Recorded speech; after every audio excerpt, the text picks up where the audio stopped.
A continuación, procederemos a explicar la estructuración de la tabla número 5 de la ley de Ohm, empezando primero con la definición de los conceptos básicos. Y en eso vamos a definir primero lo que es la ley de Ohm, la cual es una ley básica de los circuitos eléctricos que relaciona la magnitud del voltaje, la cual vemos representada con una V mayúscula acá, la magnitud de la resistencia, la cual se mide en ohmios, y está representada como una R mayúscula acá, y la corriente, la cual se mide en amperios, y está representada como una I mayúscula acá. Entonces el voltaje es una magnitud la cual sirve para medir la diferencia de potencial o tensión que existe en un medio. La corriente es el flujo de electrones que existe en un medio, y esta puede ser alterna, lo que quiere decir que cambia de magnitud y sentido de manera eh, periódica, y puede ser también directa, la cual es constante y continua. Por último, seguimos con la resistencia. Es la propiedad que tiene un medio para oponerse a un flujo de electrones. Entonces, como podemos ver en este garabato, esta es la primera y básica ecuación primordial que este señor George Simon Ohm planteó para la ley de Ohm. La corriente es igual a voltaje sobre resistencia. Como podemos ver en este organigrama, a través de esta ecuación se pueden despejar las demás ecuaciones, las demás variables, como son el voltaje y la resistencia. Entonces procederemos a lo que es explicar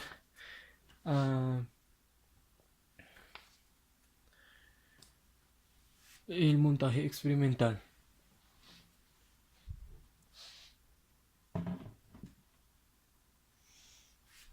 Como podemos ver en este diagrama, tenemos la representación de un diagrama de un montaje en serie, el cual lo usamos para tomar 15 datos en parejas de dos variables, los cuales fueron la corriente y el voltaje.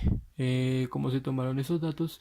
Esos datos se tomaron en base de bajando el nivel gradualmente del voltaje de la FEM, el cual se puede apreciar acá.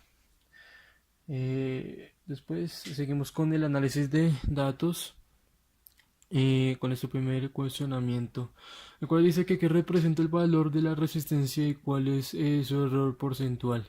Entonces, como el valor de la resistencia, tomando en cuenta la ecuación de la pendiente, Y es igual a 480.54 x menos 0,087. Entonces podemos definir que el porcentual es 0,06, más o menos. Entonces de ahí podemos deducir que el valor de la resistencia sería la pendiente. Entonces proseguimos con nuestro tercer cuestionamiento, dejando el voltaje constante, pero vamos a aumentar la resistencia. Ya no van a ser 1000 ohmios, ya van a ser 1500 ohmios. Entonces volvemos a ello procedimiento. Entonces esta vez tenemos como resultado no 0.005 amperios, sino 0.03 amperios. Entonces, démoslo así porque no quiero que se caiga. ¿Qué es lo que quiere decir acá? En nuestro análisis de datos podemos deducir que si tenemos un voltaje constante y aumentamos el valor de la resistencia, esta hará que obtengamos un valor de corriente cada vez más pequeño. Para la toma de datos lo que se hizo fue coger una resistencia y se cerró el circuito con el multímetro y la fuente, y íbamos variando el voltaje de 2 en 2, y en el multímetro botaba la corriente en miliamperios, y esa es la que cogíamos cada vez que variábamos el voltaje de 2 en 2. Esta parte lo que vamos a hacer es medir cada resistencia, anotamos su valor, así, así sucesivamente, y después de medir la resistencia lo que vamos a hacer es hallarle la corriente a cada resistencia. Lo que vamos a hacer es con el común, lo conectamos a la fuente, y cogemos este con este. Entonces lo que vamos a hacer es, abrimos este de aquí, entonces abrimos la pata de aquí y cogemos aquí y el multímetro nos va a arrojar un valor y lo anotamos. Entonces después cerramos aquí y cogemos, este siempre se va a quedar aquí, entonces este se queda aquí y abrimos aquí. Y así sucesivamente lo vamos a hacer con el resto de las resistencias.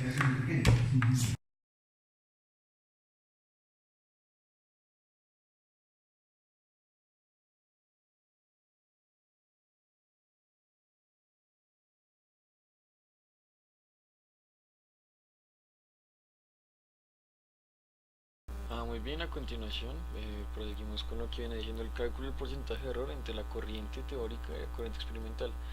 El valor de la corriente experimental se obtuvo mediante la práctica de laboratorio, haciendo uso del voltímetro, y el valor teórico se obtuvo por medio de la ley de Ohm, la cual dice que el voltaje es igual a la corriente por la resistencia.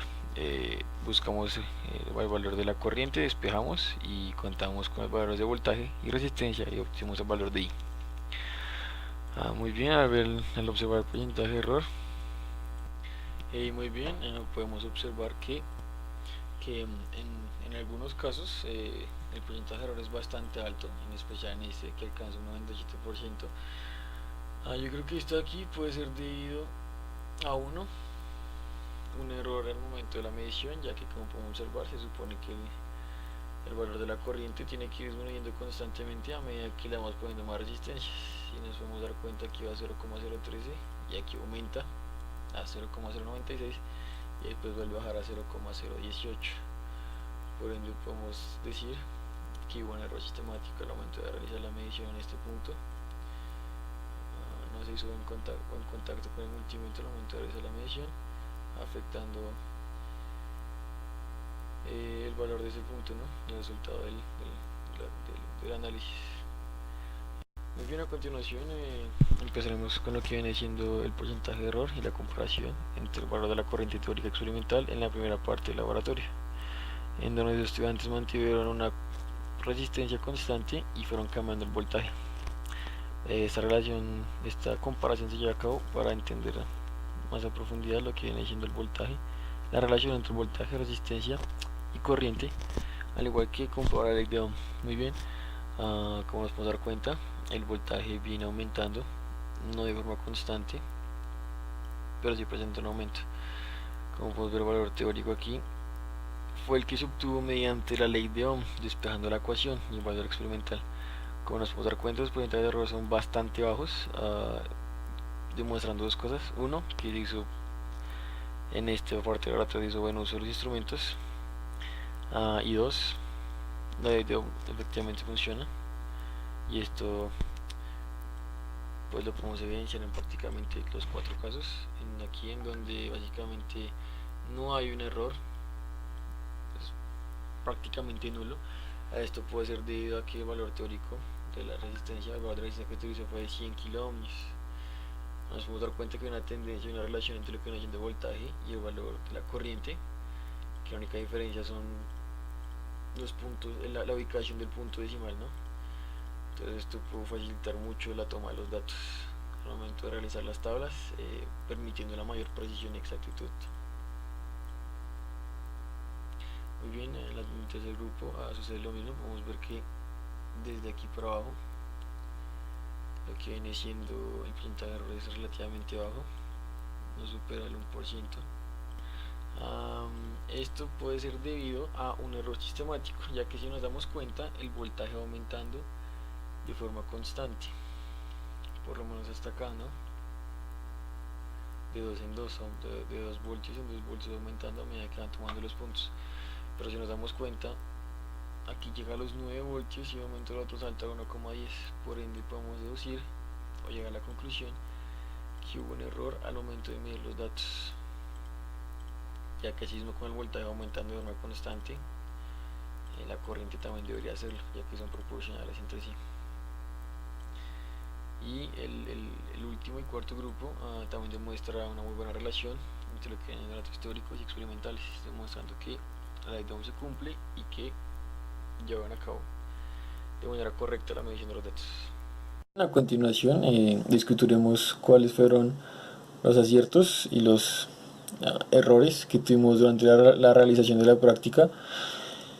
Como pudimos ver en las tablas, efectivamente hubieron varios errores sistemáticos al momento de realizar la medición, ya que no tiene sentido algunos de los valores que podemos observar. Aciertos, por lo menos en el grupo número 4, la mayoría de los datos tuvo un porcentaje de error muy bajo, en la mayoría de los casos muy cercano a 0, sino 0. Por ende, realizaron muy bien la práctica, al igual que en el grupo 3, sus porcentajes de error eran bajos. En el grupo 1 hubieron uno que otra inconsistencia, pero de igual forma se cumplió con el objetivo, ¿no? A continuación discutiremos cuáles fueron los aciertos y los errores que tuvimos durante la realización de la práctica.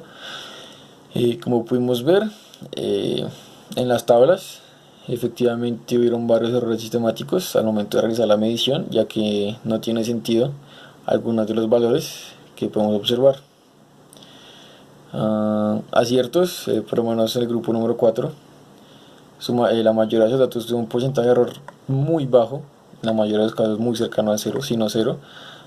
Por ende, realizaron muy bien la práctica, al igual que en el grupo 3, sus porcentajes de error eran bajos. En el grupo 1 hubieron uno que otra inconsistencia, pero de igual forma se cumplió con el objetivo, ¿no? Innovación. Tecnología. Las resistencias son elementos que consumen corriente, es decir, son capaces de transformar parte o a veces toda la energía eléctrica en energía calorífica, como por ejemplo las planchas o los baños eléctricos. Pero en los circuitos eléctricos se emplean para regular el flujo de electrones, definir tensiones y limitar componentes. Gracias.